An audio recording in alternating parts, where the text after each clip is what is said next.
और संसद भवन जब डिंपल यादव पहुंची थी उस दौरान की तस्वीरें हम आपको दिखाते हैं, जहां शपथ ग्रहण करने के लिए डिंपल यादव पहुंची है। सीधी तस्वीरें, अखिलेश यादव भी उनके साथ में मौजूद हैं। डिंपल जी, आज आपने लोकसभा में आके शपथ ली, किस तरीके से देखती, क्या क्या मुद्दे उठाएंगी आप?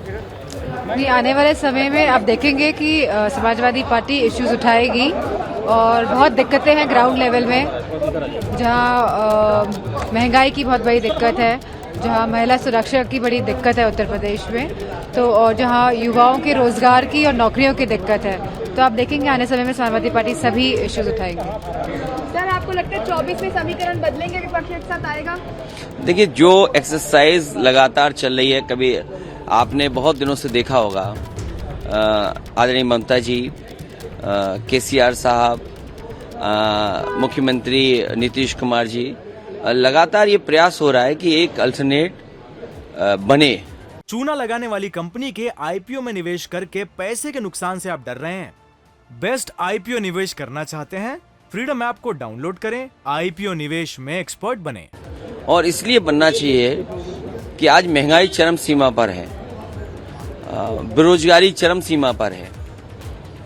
बाबा साहब भीमराव अम्बेडकर जी ने जो सपना दिखाया था, जो अधिकार दिए थे, वो अधिकार धीरे धीरे छीने जा रहे हैं। समाजवाद का नारा देना, राम राज्य की बात करना, बिना समाजवाद के राम राज्य क्या है?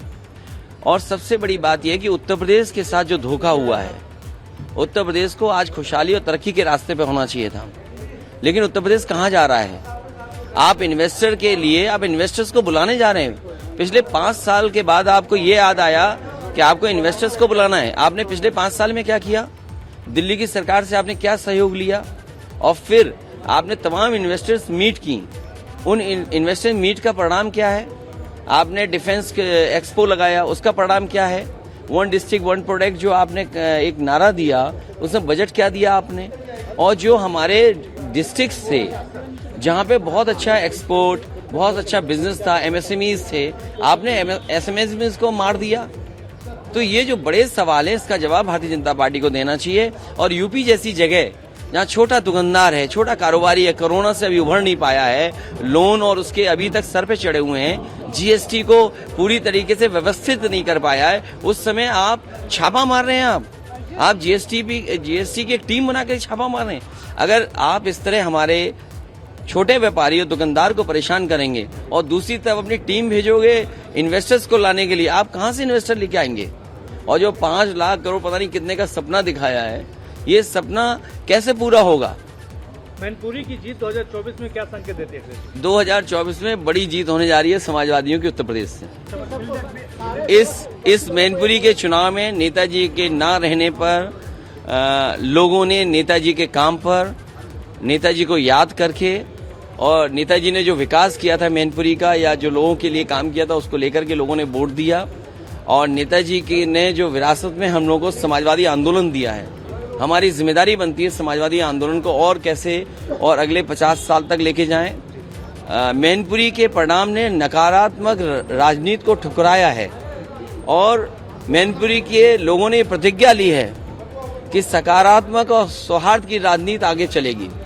आज नीतीश कुमार ने कहा कि सभी दलों को एक साथ आना होगा, तभी प्रधानमंत्री मोदी का मुकाबला हो पाएगा।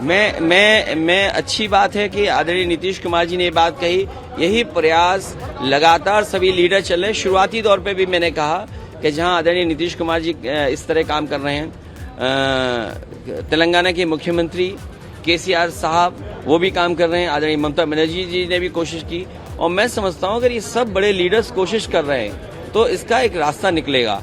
और रास्ता इसलिए जरूरी है कि देश जहां अपना इतना बड़ा हो गया, किसान को अभी खाद नहीं दे पा रही है सरकार, डीएपी उपलब्ध नहीं करा पा रही, और हमारे उत्तर प्रदेश में तो मान लीजिए नुकसान जो फसल का हुआ वो तो अलग है, जो भरपाई नहीं करी सरकार ने, वहीं अभी तक धान नहीं खरीदा जा रहा। और जो प्रधानमंत्री जी ने कहा जानवरों को लेकर के, आज भी डिवाइडर्स को पूरा घेरा हुआ है जानवरों ने। हजारों करोड़ रुपए खर्च होने के बाद बजट के, आप की सड़कों पर जानवर हैं। आप जानवरों को दिखा करके एक्सप्रेस वे पर, हाईवे पे आप इन्वेस्टर्स को लाना चाहते हो। लेकिन इस अलायंस में कांग्रेस होगी कि नहीं होगी? देखिए, ये जो लोग अलायंस या जो इस तरह का प्रयास कर रहे हैं, मैं समझता हूँ वो जब बैठेंगे तो उसके लिए रास्ता खुलेगा। चलिए, हाथ थक गए आपके, बहुत धन्यवाद।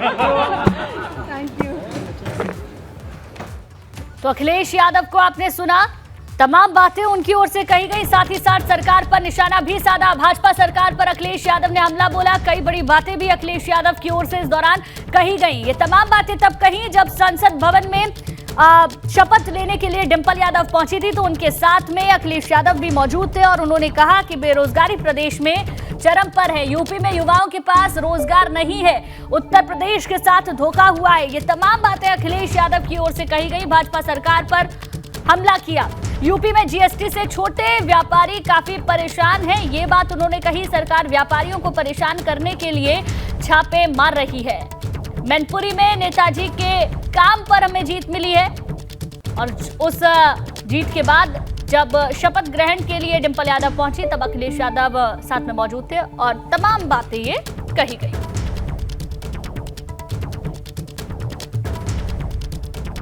तो ये बड़ी जानकारी आपको दे दें, सरकार पर अखिलेश यादव ने हमला बोला, कई बड़ी बातें कही। डिंपल यादव ने भी मैनपुरी के सांसद के तौर पर आज शपथ ले ली और उसी दौरान की ये कुछ तस्वीरें भी हम आपको दिखा रहे हैं, जहां ओम बिरला ने शपथ ग्रहण कराई और उसके बाद जब वो संसद भवन से बाहर निकले तो अखिलेश यादव भी साथ में मौजूद थे और उन्होंने प्रदेश सरकार पर निशाना साधा।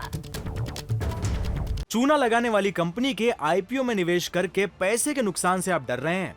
बेस्ट आईपीओ निवेश करना चाहते हैं? फ्रीडम ऐप को डाउनलोड करें, आईपीओ निवेश में एक्सपर्ट बने।